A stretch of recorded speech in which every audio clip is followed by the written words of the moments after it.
नमस्कार दोस्तों, स्वागत है रंगीला राजपूताना यूट्यूब चैनल पर। जैसा कि आप जानते हो, राजस्थान की जो भूमि है जो महान वीरों गायकों से समृद्ध है। यहाँ पर आज ऐसे ही एक गायक का परिचय हम लेने जा रहे हैं जिनका जन्म बाड़ीजोड़ी गांव में हुआ है।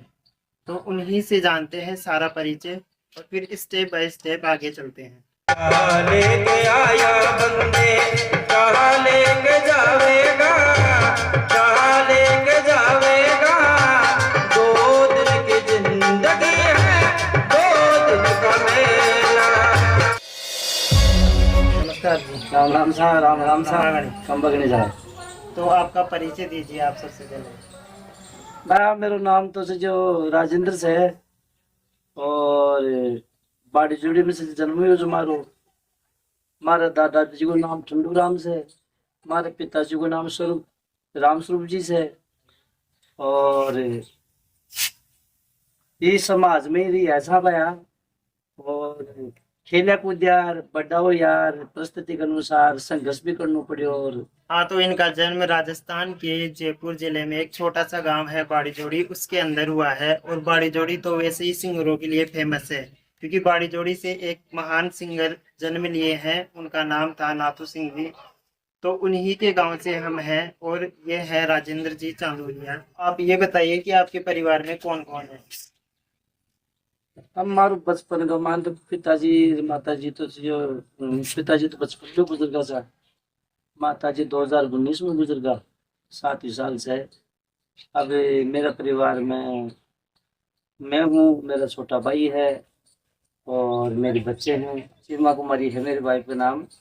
और वैसे गांव में से जो उसको से प्यार कहते हैं। आपके लिए संगीत क्या मायने रखता है। संगीत तो ये जीवन का एक ऐसा है, संगीत में लगने से इंसान को ज्ञान प्राप्त होता है।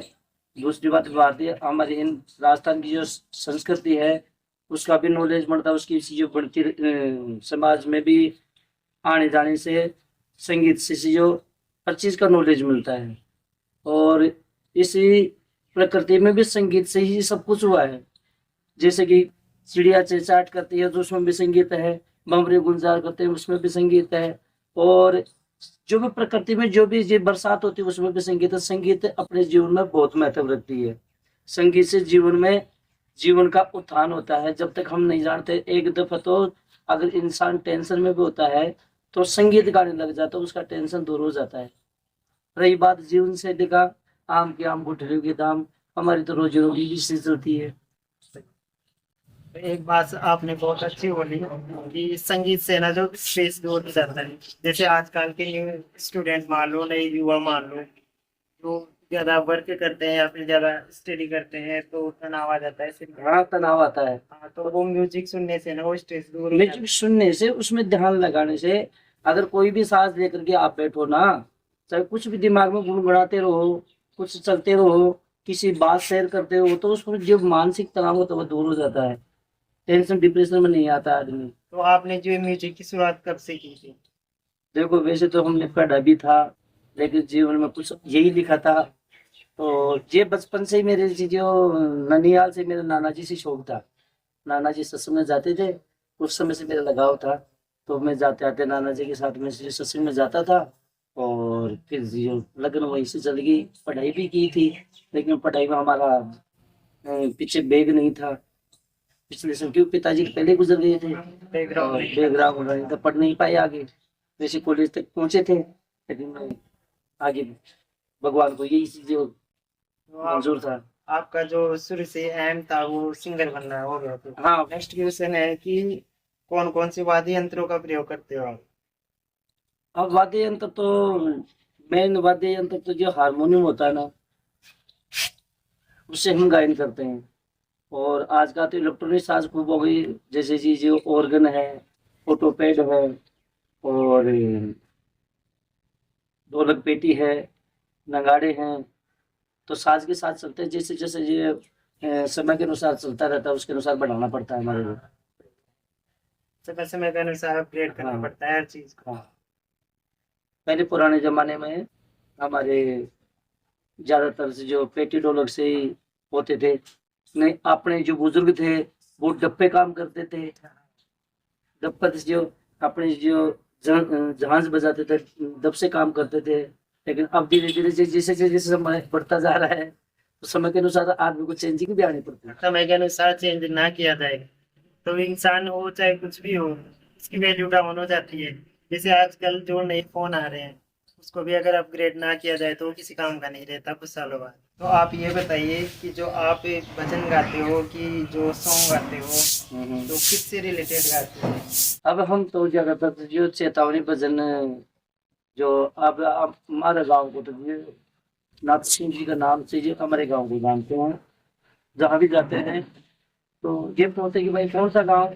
नाथ सिंह जी वाला गांव। तो नाथ सिंह जी से गाँव जो हमारी इस भूमि के प्रसिद्ध कलाकार थे, और उन्हीं के पक्षियों से हमने कुछ सीखा है, और उन्हीं की ज्यादातर चीजें गाते हैं, जैसे मारवाड़ी, राजस्थानी और चेतावनी भजन, कायर भजन और हरियाणवी भजन, ये भजन जो गाते हैं सार्थक चीज, जैसे नाथ सिंह जी सार्थक चीज गाते थे, मैं उनकी चीज ज्यादा सुनाऊँ सर।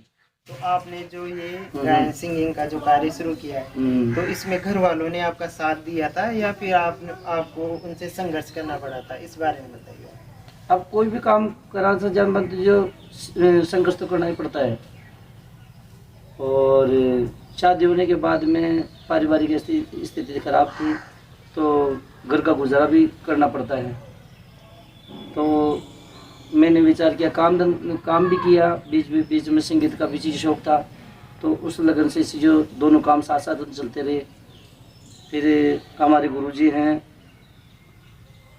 मालराम जी, जो जाड़ली से हैं, और मेरे दादा गुरु हैं पंडित मोजीराम जी, जो आंसू कवि थे, और अच्छे हमारे इस राजस्थान की धरा पर से जो हरियाणवी चीज़, कुछ हरियाणवी वाली चीज़ अच्छी चीज़ उनको गाते थे, आंसू कवि थे, और हमारे गुरुजी भी अच्छे कलाकार हैं वर्तमान में। झाड़ली उनका गांव है। और फिर बाद में हमारे गांव का नाम बाड़ीजोड़ी है, तो बाड़ीजोड़ी की जहाँ भी जाते हैं तो बाड़ीजोड़ी की जैसे नाथ सिंह जी की चीज़ ज़्यादा सुनना पसंद करते हैं। दूसरी बात, हम सार्थक चीज़ गाते हैं, जो राजस्थान की जो मान मर्यादा है वो बनी रहे। आजकल ऐसे ऐसे गाने चल रहे हैं, उनको से जो सुनना भी जो कानों में से जो बहुत अच्छा नहीं लगता है। मैं तो सभी कलाकारों से ये प्रार्थना करता हूँ कि भाई अपनी भारतीय जो संस्कृति, राजस्थान की संस्कृति है, उसको बनाए रखे। ऐसे गाने नहीं गाए जो सुनने में थोड़ी सी अच्छे नहीं लगे। हमारी जो भारतीय संस्कृति है, राजस्थान संस्कृति है, उसको जो बनाए रखने के लिए अपने कुछ कदम उठाना पड़ेगा। देखिए, आपने बहुत अच्छी बात कही है, क्योंकि आजकल के जो सिंगर आ रहे हैं वो ऐसे वाहियात गाने बना देते हैं। बहुत सारे ऐसे सिंगर मिल जाएंगे आपको जो अपन उसको पूरी फैमिली के साथ सुन भी नहीं सकते, ऐसी ऐसी चीज़ें उसके अंदर डाल देते हैं। तो ये चीज़ें ना अपनी जो संस्कृति है ना, उसको जो है ख़राब कर रही है, उसको कम करती जा रही है। क्योंकि हमारी संस्कृति जानी जाती है, राजस्थान के पहनावे, उनके व्यवहार, उनके विचार, उनके त्याग, बलिदान, गायन शैली, इन्हीं वजह से राजस्थान की संस्कृति जीवित है। जो आज बहुत कम ऐसे लोग बचे हुए हैं जो राजस्थान की संस्कृति को बनाए हुए हैं। जैसे हमारे बीच हैं आज राजेंद्र जी चांदोलिया, ये भी उसी कार्य पे अपना काम करते जा रहे हैं। तो आपका कोई ऐसा कोई मोमेंट हो जो आपका सबसे ज़्यादा यादगार रहा हो, ऐसा लाइव परफॉर्मेंस? अब वैसे तो खैर लगन तो जो शुरू से बचपन से थी, तो मैं जब हमारे नाना जी के साथ में था ना, तो बचपन से मैं एक भजन गाया करता, जो नाथ सिंह जी का वो फेवरेट भजन था, अर्जी सुन जो जीत पुरार। मेरे को अच्छा लगता था वो, तो बचपन से मैं उस भजन को पहले गाया करता था। तो फिर धीरे धीरे जो अब नाथ सिंह की चीज़ें सभी गाते हैं, सत्यवान, पूर्णमल, नानी भाई का मायरा, और फुटकर भजन भी गाते हैं जो जनता को अच्छे लगे, ऐसे भजन जाते रहते हैं। लेकिन मैं बचपन से वो भजन ज्यादा गाया। तो आप वो भजन एक बार हमें गा के बताओगे?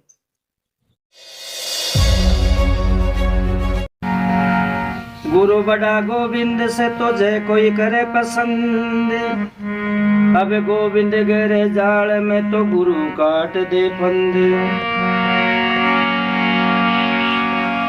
शिव समान दाता नहीं तो विपद विडारण हारे।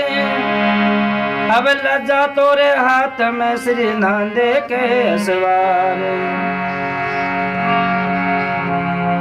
अब शंकर शंकर सभी कहे तो शंकर कितने दूर। एक ईमानदार के पास में तो गई ईमान से दूर।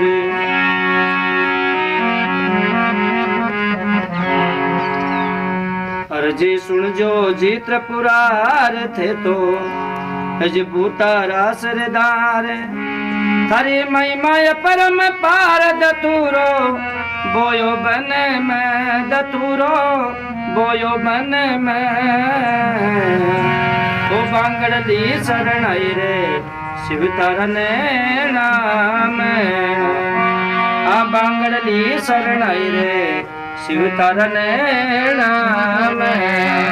अर्जी सुन जो जी त्रिपुरार थे तो भूतारा सरदार। हरि महिमा परम पार दतूरो बोयो बन में दतूरो बोयो बन में। ओ बांगड़ली शरण आई रे मोड़ तरन नाम। आ बांगड़ली शरण आई रे मोड़ तरन नाम।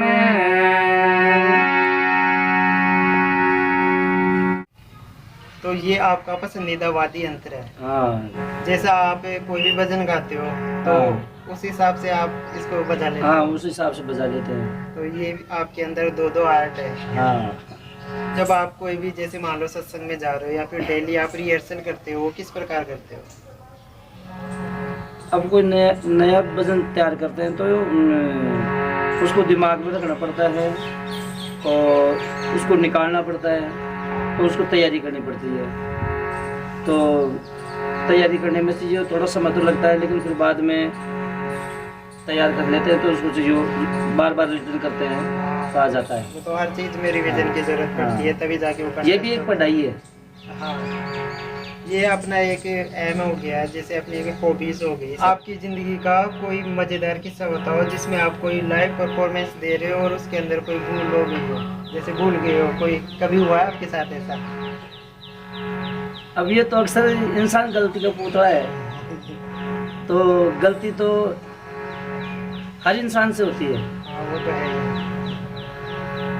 एक दफे मैं भजन गा रहा था तो कोई चीज भूल भी हो जाते हैं, तो दिमाग में नहीं आया, तो बार बार विचार करने पर थोड़ी देर बाद में मेरे को आ गए, लेकिन थोड़ा अच्छा सा नहीं लगता है ना, उस बीच भूल जाते हैं। हाँ, वहाँ पे क्या है कि दर्शकों का रिएक्शन कुछ अलग हो जाता है। हाँ।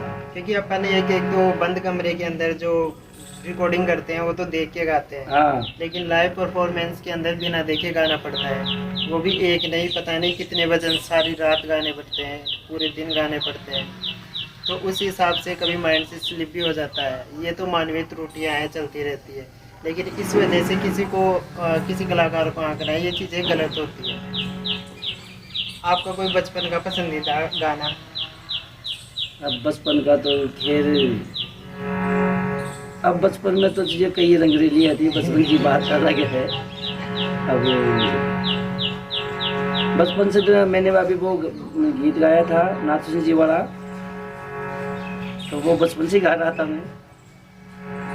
और अभी मेरी रात को प्रोग्राम करके आया था तो आवाज़ भी थोड़ी साथ में दे थोड़ी हल्की हल्की बुखार भी है। तो कोई ना, बुखार से तो आप जल्दी से ठीक हो जाओगे, दवाई वगैरह लीजिएगा। तो आपसे मैं नेक्स्ट क्वेश्चन पूछना चाहता हूँ कि आपके गाने की रिकॉर्डिंग में कभी कुछ स्पेशल हुआ हो, जैसे कि आपके गानों की धुन पे लोग नाचने लगे हो?